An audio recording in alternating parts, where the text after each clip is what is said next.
Episode 61 of the Hockey Hub on this lovely, rainy, cloudy Monday. Sophia and Adam Pellerin here with you after busy weekend. Personally, maybe Adam, I don't know what you did this weekend, but in the hockey world, some crazy games, which we're going to get to as the second round of the postseason is in the book or is established. We know who's playing who.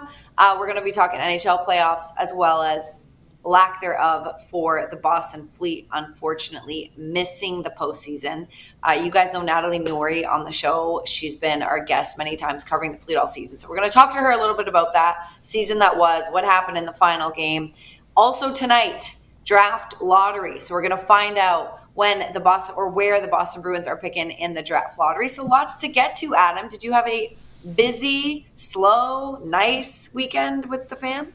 I didn't really see much of them, actually, because I was at Fenway working pre- and post-game coverage on NESN. So we had a three-game series against the Twins, pre- and post with Jim Rice. We had a win on Friday, loss on Saturday, loss on Sunday, a couple of tough losses. We had a rain delay mixed in there on Saturday. So I did not see much of the family this weekend, and doing the baseball coverage while trying to keep tabs on what was going on in the Stanley Cup Playoffs. And obviously Saturday night, as you mentioned, just an unbelievable Game 7 between the Stars and Avalanche. And then I didn't think it could get any better, but man, it did. It was unreal seeing the Jets and the Blues going to double overtime and how that played out. I mean, it changed in the drop of a hat, man. It was unbelievable, and it was a reminder of how exciting the Stanley Cup playoffs are. And it's a reminder for myself, too, because I love watching postseason anything, right? I think we all do as sports fans, right? It doesn't matter what the sport is. It could be the final round of the Masters in golf. It could be anything really. But for me, for my money, when it comes to postseason play, the two most exciting for me are baseball and hockey. And I know it's like, oh, you work at NESN, home of the Bruins and Red Sox. Yeah, no, I get that. And I think that it wasn't like that before I got to NESN, I think. To be honest with you, I think, for me it was baseball, and then it was sort of a tie, between like the other major sports for me. But then when I get to NESN, starting getting entrenched in Bruins playoff coverage, and then really getting entrenched in Stanley Cup playoff hockey, I think that's when it really rose to the top of the list for me. So that was a reminder. Unfortunately, the Bruins not being involved this year, but still, it is must-watch TV. Yeah, a couple of things I want to just expand on before we get to the show. Tell me if I'm wrong, because I used to cover the Toronto Raptors when I was in Toronto a little bit, just a little, not a lot. It was kind of like sprinkled in there coverage. And then we don't have an NFL team in Toronto. So there was CFL, but didn't really ever get to cover NFL football. Did cover the Blue Jays a little bit, and then obviously the Toronto Maple Leafs. But what I found, to your point, is you're not just saying baseball and hockey, but those two sports noticeably, like 10 levels or 50 levels, turn up a notch immediately for postseason play. I found, even though baseball can be a little bit of a slower sport, there's like not hitting or checking like there is in hockey, the intensity just turns up and you feel it immediately. Same with like hockey is just stupid how different the intensity is.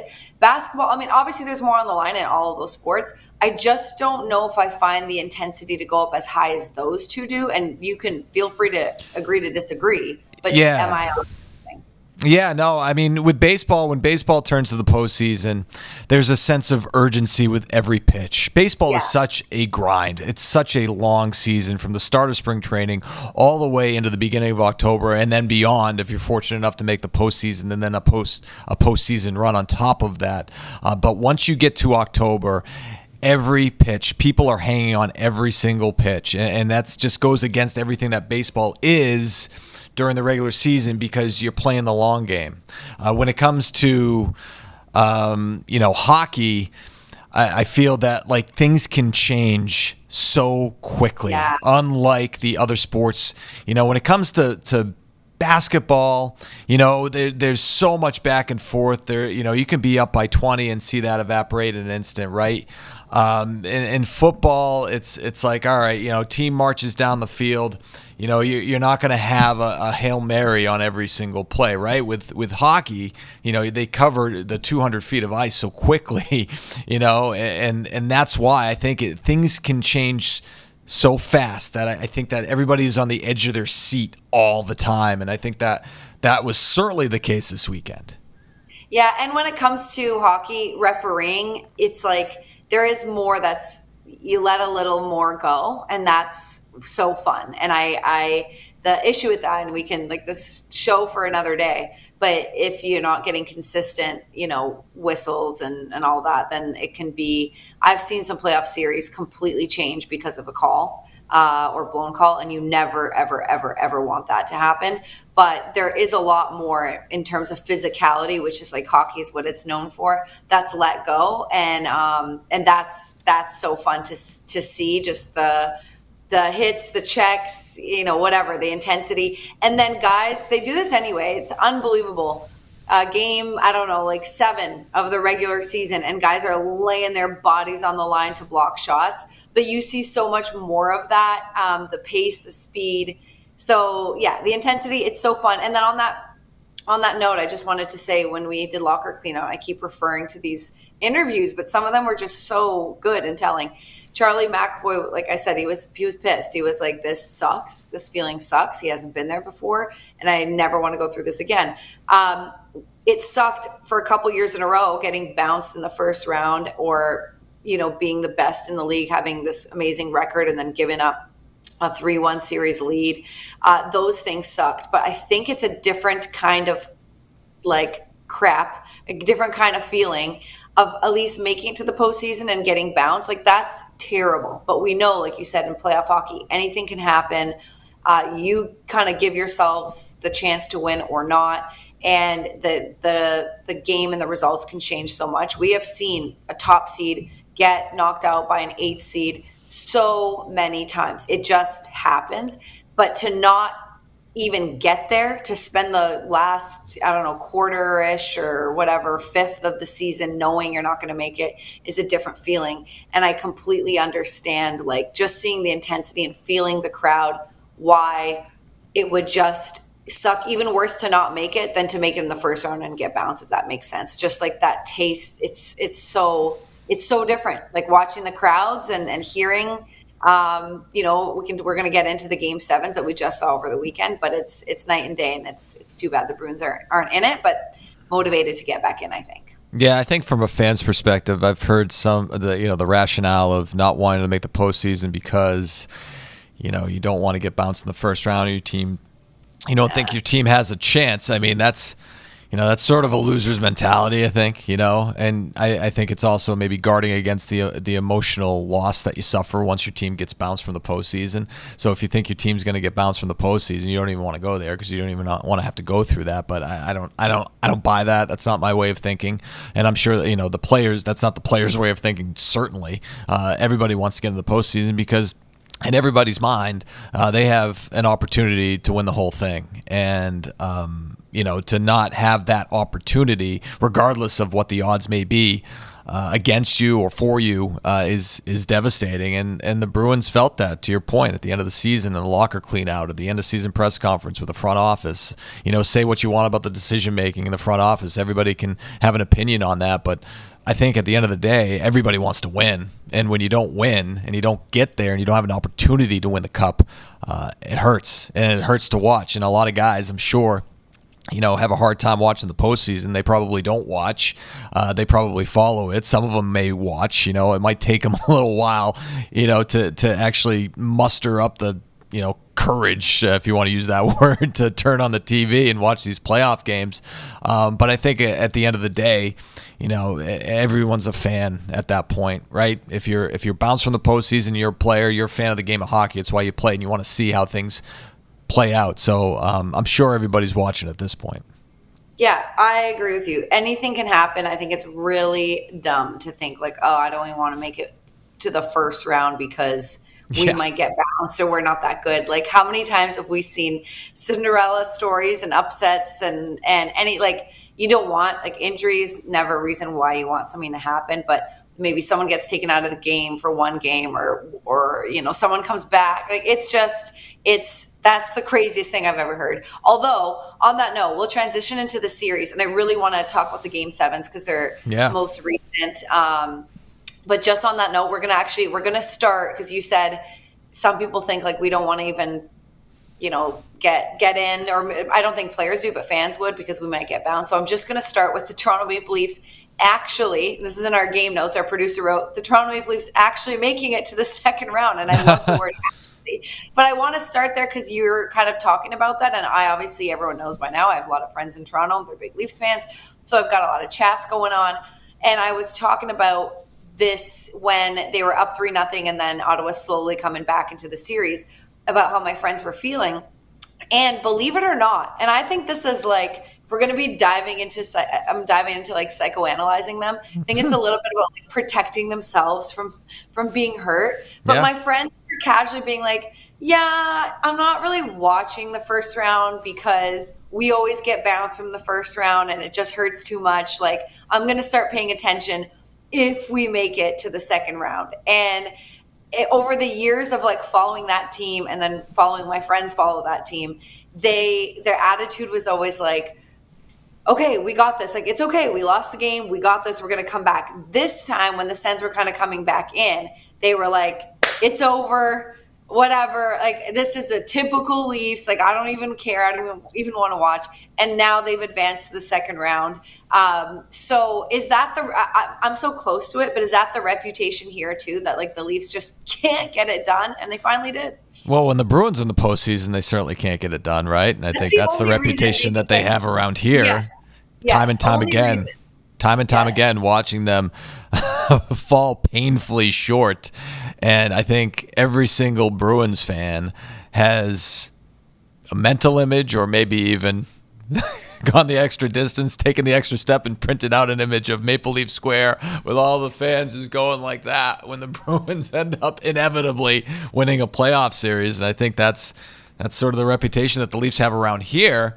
And I actually was thinking, I was like, all right, well, the Maple Leafs are in the postseason. They got a good team, and they got a shot now because the Bruins aren't in the postseason. I'm sure that a lot of Maple Leafs fans are probably thinking the same thing, right? It's like the Bruins have had their number year after year after year in Game 7s in the playoffs, not just in the playoffs, but in Game 7s.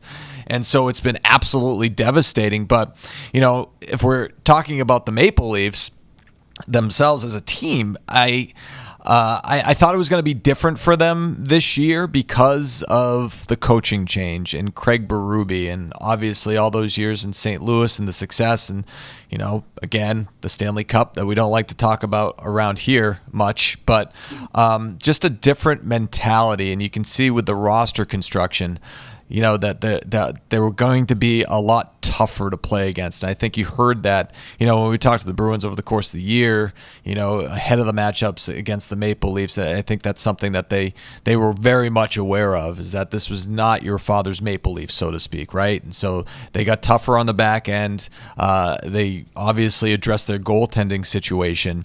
They got some players from the Panthers, right, in the offseason. So they were including the goaltender Stolarz. So I think that they're a much different type of team going into the postseason this year. Now, with all of that said, Sophia, watching this series unfold against the Senators, going up 3-0, and then watching the Sens come back and win the last two games, and then nearly pull off the upset in Game 6 in Ottawa, I was thinking, oh boy, here we go again. But maybe that's what's different this time around for Toronto, right? Because maybe they exercise some demons by not letting that happen and holding on to that series lead and of winning the series. And now they have an opportunity to exercise some even more demons in the second round against the Florida Panthers, a team that beat them a couple of years ago in the postseason, and obviously the defending Stanley Cup champs. And what's more is that the Maple Leafs are going to get a chance to see Brad Marchand, who is on all of those Bruins teams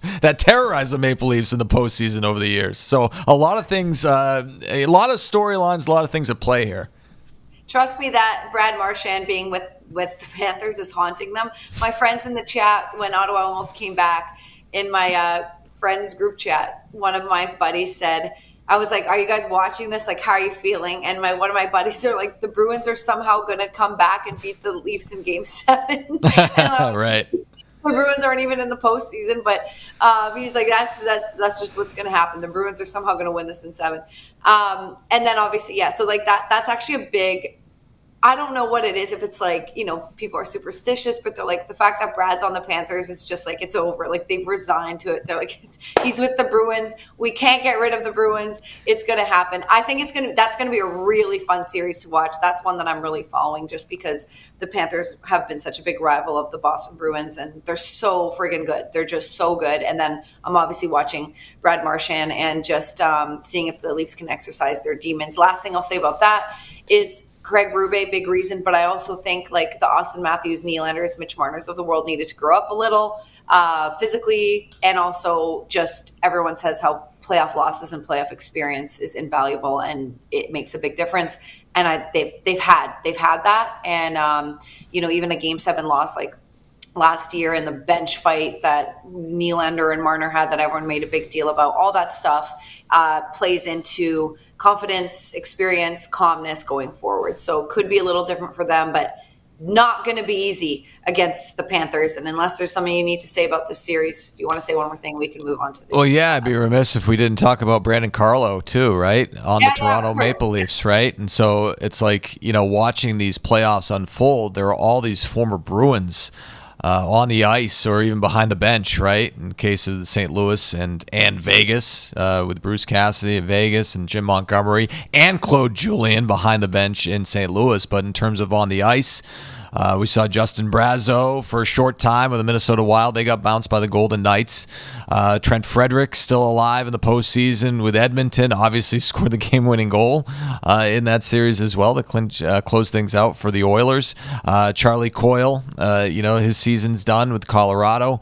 And now you have, Brandon Carlo and Brad Marchand going head-to-head in the postseason. And so, yeah, that's going to be weird. It's going to be weird. It already is weird to see all these guys on the ice for their respective teams after being on the Bruins, a couple of months back and for many years prior to that in some cases. And so seeing Carlo and Marchand going head to head, that's going to be interesting to say the least. Yeah, and speaking of like former players, why don't we transition a little bit, because we'll be able to talk about Brad versus Carlo. Obviously as the games start, but gosh, so many wild endings to these series, and we'll have time to get to all of them. But the Colorado Dallas. Hold on, before we get to that, and I think it's important to point out, all right, there's the Bruins have a vested interest in this series. Between the Panthers and the Maple Leafs, right? Because of the draft pick compensation, right? And so the Panthers need to win 2 rounds, and Brad Marchand needs to play 50% of the games in order for that conditional second-round pick in 2027 to turn into a first-round pick in 2027. It's top 10 protected, but if the Panthers end up getting a top 10 pick in 2027, that pick goes to 2028 and it turns into an unprotected pick in the first round. But with all that said, it's likely that the Panthers aren't going to pick in the top 10 in 2027, right? Based on the type of roster that they have. So, it looks like the best case scenario for the Bruins is Panthers win this round, Brad Marchand plays, and the Bruins get a first round pick in 27. So there you go. Okay, yeah, no, thank you. Thanks for getting to that, because that was an important note, and it was kind of after the trade deadline, what everyone was scratching their heads about and trying to break down. So, yeah, so one of the questionable things is Brad going to be healthy enough to play? We've seen that. And then, like you said, the advancement, and if he plays in what? You said 50% of the games? Correct, yep. Yeah, exactly. Okay, very important there. Are you cool to go to Stars Avs? Yes, let's go. Let's do it. Okay, so the Mikko Rantanen, I think Gabriel Landeskog coming back too, that was a really big deal, but kind of older news, obviously, because he came back earlier in the series. But after not playing for 2 friggin' years and knee rehab, and it's great. It's just that wild in itself. Yeah. The ending, everyone's talking about Mikko Rantanen and the hat trick. coming back against his former team. Like, these are the storylines, and I hate this quote. You couldn't write it any better, but I mean, you could, but you can write anything you want. But this was just absolutely wild. And I think none of us, I don't think you played professionally anything, Adam, correct me if I'm wrong, but we can't did you? Were you? No, I was on the doorstep, Sophia. I was on the doorstep, but no, I did not. Okay. Well, most of us could not relate to this kind of a revenge or comeback as a professional athlete. But I think the analogy, like, anyone can kind of picture it if you're competitive, but the analogy is always like the ex-girlfriend or the ex-boyfriend, and it's just like coming back and just coming back better and stronger. The hat trick against your former team that didn't want to sign you, contract negotiations, all that stuff. Like, how satisfying would that have been, do you think, for Rantanen? Yeah, absolutely. And I thought he handled himself great post-game, too, talking about it. He didn't slam anybody or throw anybody under the bus, at least from what I saw, right? Talked about how much he loved his former teammates in Colorado. But, yeah, everybody loves a story like that. I'm not so sure that the Carolina Hurricanes loved the story as much because of how things played out for them and what they gave up to get Rantanen. But at the end of the day, they moved on to the second round as well. But in terms of Rantanen and how sweet that is for him to, not only, win with his new team, but do it against his former team and do it in the way that he was able to do it. I mean, that's just incredible. You can't write things like that. The hat trick that you mentioned. And, it's just what a wild ride. What a wild ride. You think you're going to be in a place probably for the rest of your career in Colorado. You're just completely shocked that you're traded, to Carolina. It's not working out in Carolina.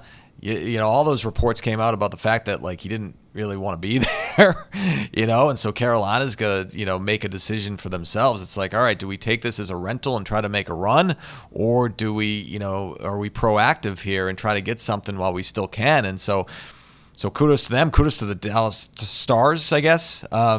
Well, not kudos to the Carolina Hurricanes, so maybe they shouldn't have made the move in the first place. But with that said, kudos to the Dallas Stars for sure, for doing what it took to get Rantanen on the roster.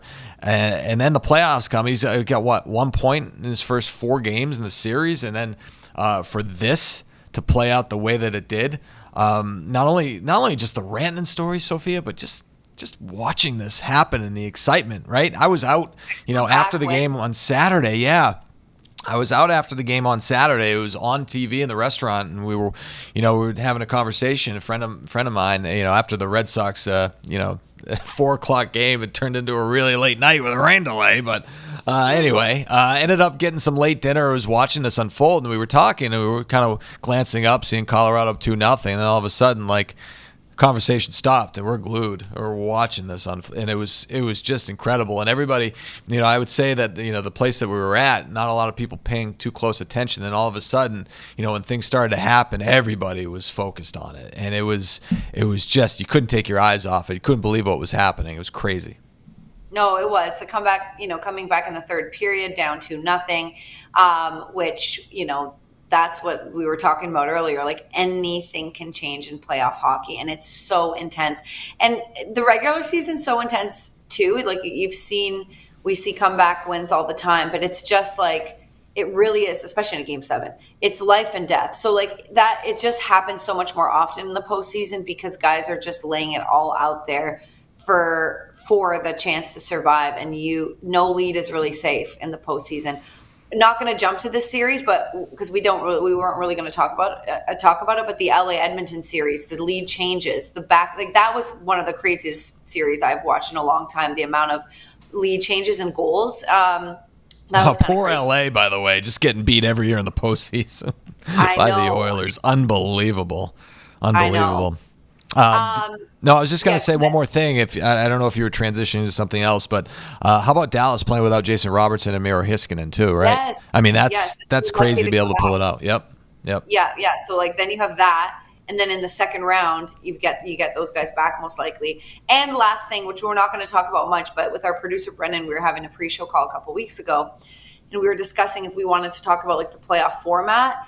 And on that note, I think he actually mentioned, like, it does kind of suck to see Colorado and Dallas face each other in the first round when you would think, although we said anything could happen, that both of these teams technically should advance. And as a player, like you'd expect them to, it would be tough to be that good all year and then one of you is getting bounced in the first round. So maybe playoff format for a show in the summer when things get a little slower and we can talk about that, because I know some players are just like, man, it should be 1-8, 2-7, that kind of a thing, but it isn't. Anyway. And maybe not going up to Montreal for the first time on April in the regular season too, right?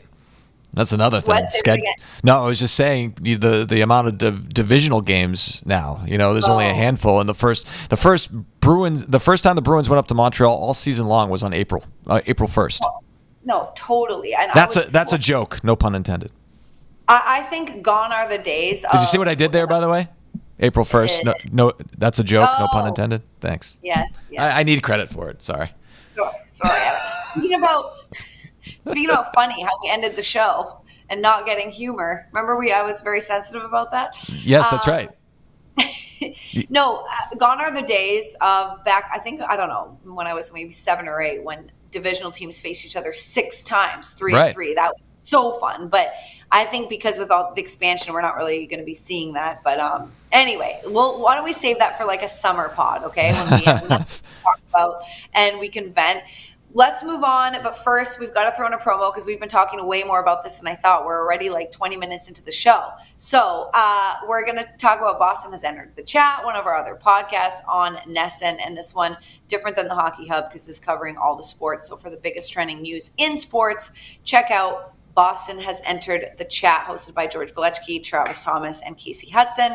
That's on YouTube, Spotify, Apple Podcasts, Amazon Music, and wherever else you get your podcasts. Okay.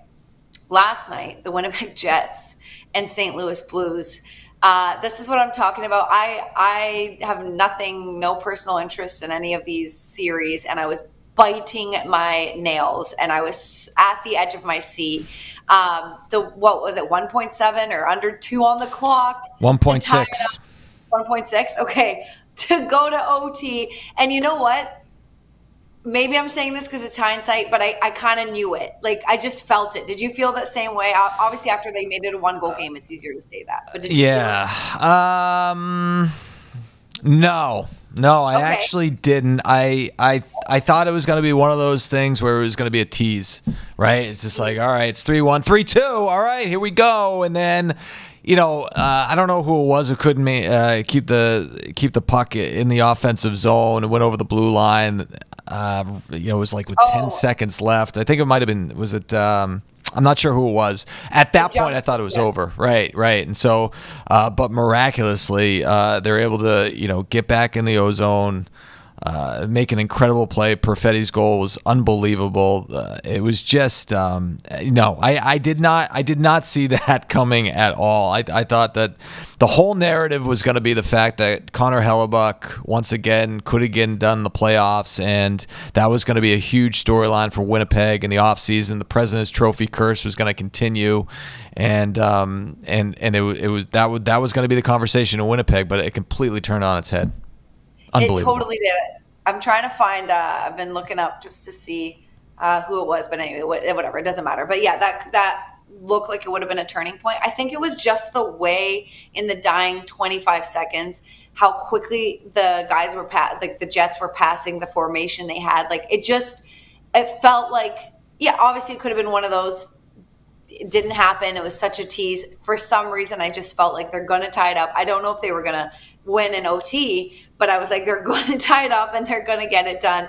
And I feel like watching the highlights now again, just because it was so fun and so exciting to see. And I love that the President's Trophy winner is advancing to the second round. Too bad for the St. Louis Blues and like giving up a 2-goal lead, right? It was a 2-goal lead. Yeah, it was 3-1. Yeah, it was 3-1. Yeah. It was it was 2-0, then 2-1, then 3-1, and you think at that point it's like, all right, it doesn't look like it's happening, for the Jets. And to Hellebuck's credit too, I mean, he's sort of he was locked in after that, especially in overtime, in the double overtime. I mean, I think he made like 9 saves.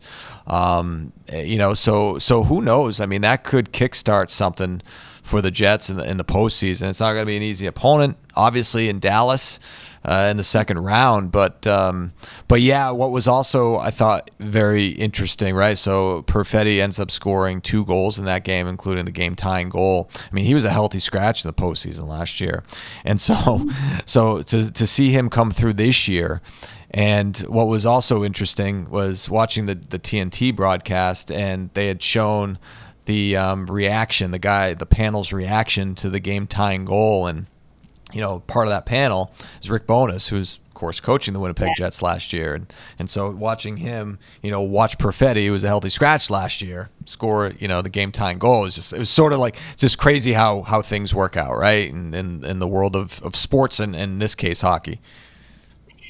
No, you're right. Like watching the game and then watching reactions and like ties that guys have, coaches have, all part of the fun in playoff hockey. And now we get to do it again. It resets. It's like, it's so crazy how intense it is. And you're like, okay, that doesn't matter anymore. Bye. On to the next, right? On to the next round.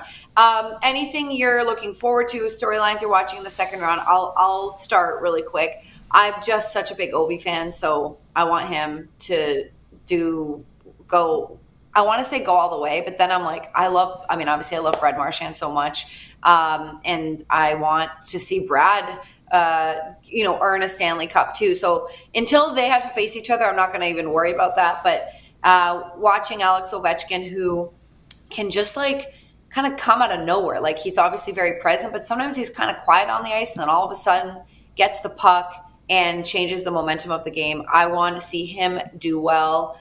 Other series I think Edmonton Vegas is going to be super, super exciting. And we have Bruce Cassidy there as Bruins tie.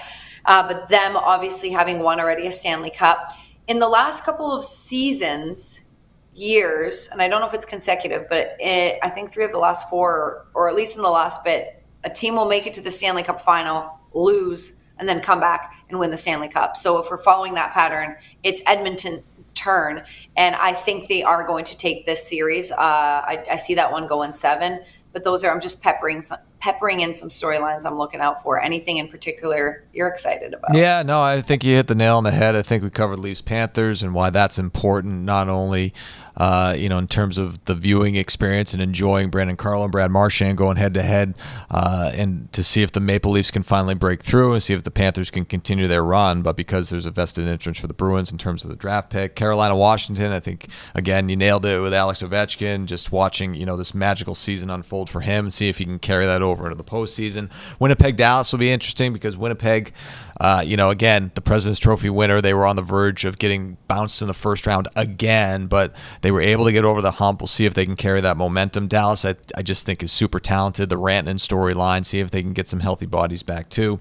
Vegas, obviously, with Bruce Cassidy and the success that he's had there over the years. In Edmonton, seeing if they can pull a Florida Panthers, right, from a couple of years ago, make the Cup final, lose the Cup final, and then come back the next year and win the Cup final. My predictions for the series, since why not? I'm going to go with the Panthers in 6, the Caps in 7, the Stars in 7, and I'm going with the Oilers in 6.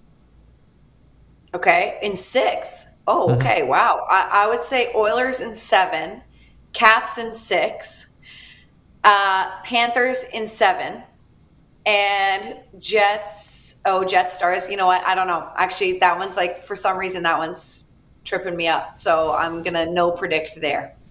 What? Dude, is that allowed? Is that dumb? No, you can't just say, no, I'm not going to do that one. What's that? Wait, it's our show. We can do whatever we want. Okay, you're right. That was a dumb move. Okay, I'm not confident in this prediction. I'm going to say Stars in 7. Okay? Okay. All right, okay. We're gonna run it back, and it's gonna be plastered all over our social media channels. They're gonna run it the big screen at Fenway in between innings. Yeah. It's gonna be everywhere. So I don't know why I get stressed. I know. Okay, way to make fun of me. I get it. It's stupid, but I'm not making fun of you. I don't know how I feel. Okay, dude, we got to talk about the draft lottery happening tonight, which I just found out I'm going to, so I'll be there. Be there at Warrior today. So okay, let's I need to pull up the chart here. Brandon made a really good chart, but the Boston Bruins obviously finishing fifth last in the regular season standings. And they have, I can't see, I need my glasses. They have an 8.5% odds to pick first. Yep. I'm doing this right. Okay, yeah, you're right. Great. The lowest they can pick is seventh. Right. And so I think between first of all, drafts, obviously we know the success and that, like, being a top 10 draft pick, it can be a game changer. But we've also seen like a Patrice Bergeron. We've also seen some other rounders do well and surprise teams. This draft lottery didn't have as much crazy excitement as when Connor Bedard was going to be in, and we have had Macklin Celebrini and all that kind of stuff. But how big of a difference do you think a second overall versus fifth overall is going to make this year? And, should we really be that focused on that, or are we just excited that the Bruins are picking fairly high in the first round? I think the pundits will tell you that there is a difference, right? But you never know, right? You never know with the draft, right? Unless it's like a surefire, like Connor McDavid type of player or whatever, right? Macklin Celebrini looks to be that guy too. You just never know, all right? So, I mean, how many times have we in our sort of, not necessarily us, but just in this world of media said, well, you know what, this guy was selected 2 picks before the guy that you drafted. You should have got that guy, right? I mean, that happens so many times, and it happens in all rounds for the most part, right? So you just never know with the draft. I think, second part of your question was, should we just be excited? Yeah, I think we should be excited, because obviously the season was a disappointment, but the consolation prize is that you could have not necessarily a franchise-altering player added to your system, but you could have somebody that can make an impact sooner rather than later, and somebody who can help your club, right, maybe even next season. So, yeah, I think you should be excited. This obviously it's been a long time since the Bruins have had a pick this high in the draft. You go back to Tyler Seguin, right, when they had the number 2 overall pick. Obviously, he was an impact player, with the Bruins and now with the Stars. And then before that was Phil Kessel. So you had a 5th overall pick, I believe, in 2006. So even if it's not 1 or 2, it still could be a player that can impact your club now. So obviously everyone points to Joe Thornton. That was the last time the Bruins had the number 1 pick in 1997. 8.5% odds to get that pick, but you're looking at a good chance at 24.6% to get number 5, right? So you never know. It is going to be fun, to watch and the drama of it all, and I'll be watching for sure. Yeah, no, well, I'll be there. So call me if you have any questions. But this is one of those storylines that we kept beating over the head is like, okay, we didn't expect this with the Boston Bruins. Now let's see what happens this summer. It's slowly happening. It's step by step. What pick are they going to get? Then what coach are they going to get? Then when we can start talking about, when the Stanley Cup is hoisted and players are being moved around in free agency. So this is like part 1 of some answers that we were looking for. And we will be able to talk about it a lot more when we find out where the Bruins are picking.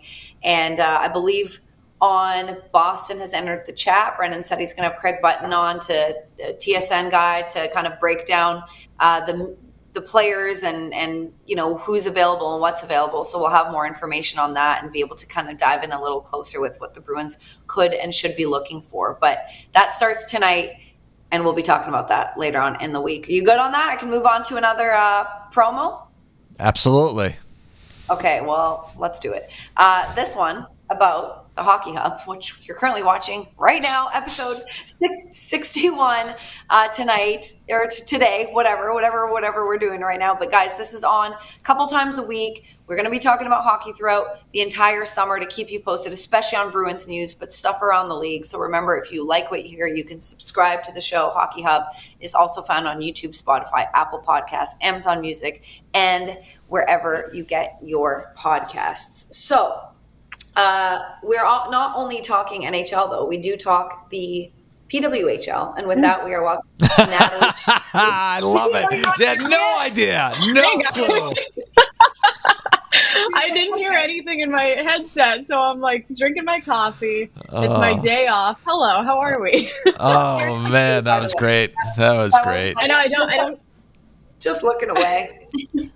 And Brendan texted me. He's like, "Sorry, thought you heard us. I did not hear you guys, but thank God I wasn't doing anything more embarrassing." Woo! Yes. Monday. No, you're I think we got to you a little early because we just jumped in there. We were too excited to have you on. But Natalie, obviously, thanks for joining us. We were just talking about the NHL postseason. Now we're going to talk about the PWHL postseason, which unfortunately the Boston Fleet didn't make. And in I was going to say dramatic fashion. I guess not dramatic, but in kind of uncharacteristic fashion. Reading some of the articles, this was the worst loss that the Fleet have had in franchise history. And it wasn't just solely based on win or loss on their end. They were dependent on another game. But you try to control what you can. 8-1 loss, not in the postseason. Take us kind of through the room and just that whole ending. Yeah, it was very disappointing. I think in a way it was just like, it kind of hurt, because it was like you're facing Minnesota again, a team that you lost to in the Walter Cup Championship last season. So obviously this game had been circled for quite a while for the Fleet, but all it took was 1 point to get into the postseason. So that was their mindset going in, as, hey, even if we get to overtime, we can clinch that final spot. And of course, the Ottawa-Toronto game was going on at the same time. The team said they didn't want to hear updates throughout because obviously if Ottawa had won that game, they would have taken one of the 2 playoff spots. But I guess between, I think it was the second intermission, the staff went in. Hillary Knight just saying, it was kind of a do or die situation. We knew at that point.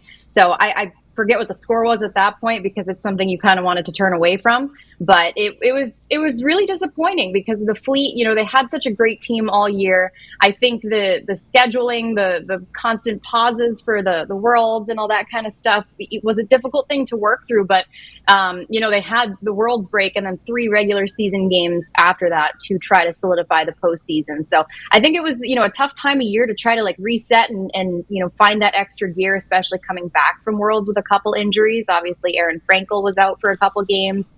Alina Mueller was injured. So it was just, it was kind of tough and just kind of sad to see them lose in the fashion that they did. But, the hearts were there and the team was so great all season long. And certainly wish it had ended in a different way for them. But tough to see for sure. Yeah, you mentioned the Aaron Frankel injury. Obviously suffered that in the championship game and the World Championships. And missed 2 of the last 3 games because of that injury. Yeah. Was it a surprise to see her get the nod in this do or die sort of situation? No, I wouldn't say it was a surprise because I think they were going to do everything that they could to get her back at this point. What's great is the team still got 4 points when Aaron Frankel was out those 2 games. So obviously the goaltending situation in Boston is very impressive. I give them a lot of credit with the way Soderberg and Peslarova play. It's been a lot of fun because it's like if Aaron is out, there's still someone strong in net. And you look at them and those 3 goaltenders for Boston all represented their home country and world. So 3 of the best goaltenders in the world on the Boston Fleet. So they did well without Aaron, but of course, final game of the regular season where everything mattered, they wanted to have her back. Kessel told us before the game, when you're going into battle, you want your horse. You got to get on your horse and your horse has got to go. And that's kind of how she was referring to Aaron Frankel in this situation. And it was just kind of tough because it seemed like, the 3 goals that happened early. I mean, the game started and it was like Minnesota had already been scoring right away. So it was kind of tough to see what happened exactly. I don't think, it was a couple of tough deflections or just a, beautiful goal, one off, one, I'm trying to think about exactly how the goals were scored, but no, there were a lot of them, unfortunately, that's the thing, right? It's kind of hard to keep track, you get to a certain point. Yeah, a lot of goals, obviously. But no, Aaron Frankel, she was pulled and Klara Peslarova went in. She did a great job too, but I think it was just one of the things where the team kind of had to show up for their goaltender. And there were a couple situations where, maybe the team could have done something different, or, Kessel was just kind of saying the team in front of the goaltender has to prevent those goals too. So it just kind of seemed like, in the nicest way possible, a little bit of a disconnect. And it just, the bleed kept happening once the first one went in. And it was great to see Jessica DiGirolamo get that goal, but unfortunately, not enough to get the Boston Fleet back into it. Yeah, and just with the goalie decision, there have been, in my short time with the Bruins and then covering other teams before that, you have a star player coming back from an injury or whatever, and you're questioning, was it too soon? Should we have done this? Mm-hmm. It's but hindsight, fine. But if your best player or one of your best players or the goaltender that, has stood on its head all season for you is cleared to play, you're going to play that goaltender, or you're going to play that forward or whatever. You're just going to do that. And it would be ridiculous not to do such meaningful games. So maybe she wasn't fully herself. Maybe you can look back and be like, did we do this? But that was the only answer before it happens. There's just no way you don't do something like that. And that's just how it is. Nat, I forget, last season you weren't covering the Fleet as intensely as you are now, right? The season before, this season was your first full year. Okay, because I was going to ask you just about the growth, so to speak, that you've seen in the games, but maybe it's not fair to compare, but you're talking about the Walter Cup final. I remember some of the ticket races, the waiting list, people were trying to get in, and it was such an exciting time for the league, just the excitement around the Walter Cup and just having a packed arena and everything. Can you just take us through some of your highlights of this season and, whether it's personal or whether it's just watching this league continue to grow? Yeah, there were so many positives throughout the season. And I think the main one, personally for me, was just being involved, because it was so exciting. Obviously, you mentioned, last year I had a different role. I was an in-arena host for the team. And every day after the game, I'd go into the truck and shake hands and try to tell people what I did outside of it. And lucky enough to get the invitation to come in this year as the reporter. So it was just so exciting for me to be there, because it was one of those things where it's this is a dream job. This is the first time I'm ever getting to cover professional hockey. Done it for college for years, but, it was a step for me.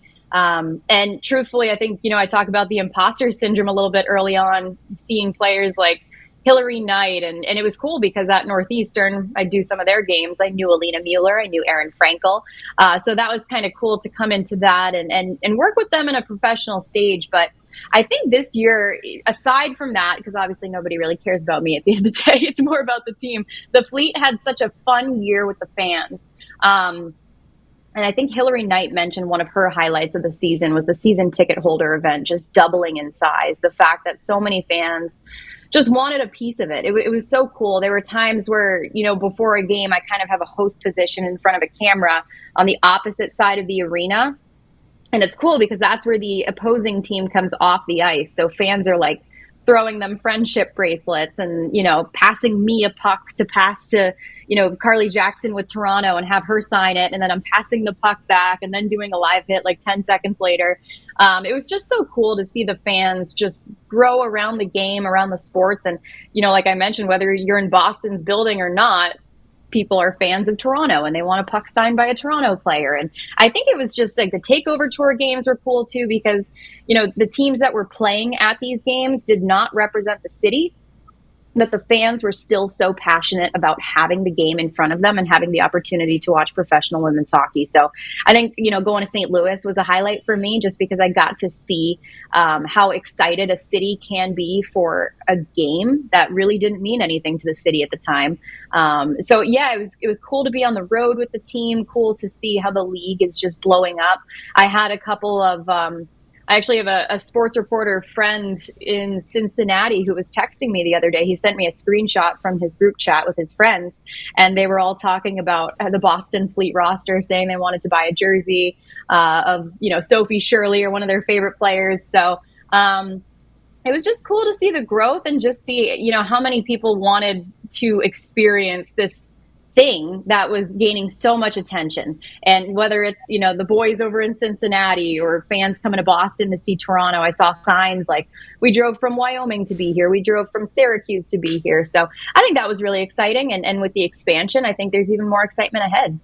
Yeah, I was looking forward to seeing, how the league continues to grow. Just from year 1 to year 2, you can see it now from year 2 to year 3 and beyond. It's been exciting. It's been special, and it's here to stay. And that's the I think that's the most important thing in all of this. It's here to stay. Yeah. So really great job this year, by the way, and thanks for coming on with us on the Hockey Hub throughout the season. Talk Fleet. Yes, I love coming on here and chatting with you guys. It's great to talk a little bit about it and share what other people don't get to hear. I was just going to say, we're going to leave you on to wrap the show, but I wanted to jump into a perfect transition of what you were talking about with the expansion and the excitement. And I know the PWHL, or I know the Fleet aren't in the postseason, but wanted to throw in one more promo about shows we have on NESN. This one's Respect Her Game. If you guys haven't heard about it, we are going to be talking about the PWHL playoffs, so you can check that out on NESN's Respect Her Game on YouTube, Spotify, Apple, Amazon, wherever else you get your podcast. Was trying to throw that in there, Adam. You jumped in, but hey, you got it in. And now we can end the show. You got it. Natalie, congratulations on your season, and you do a great job, and more to come next year. But that's it really for us. I'm sure we'll have you on a little bit more in the summer.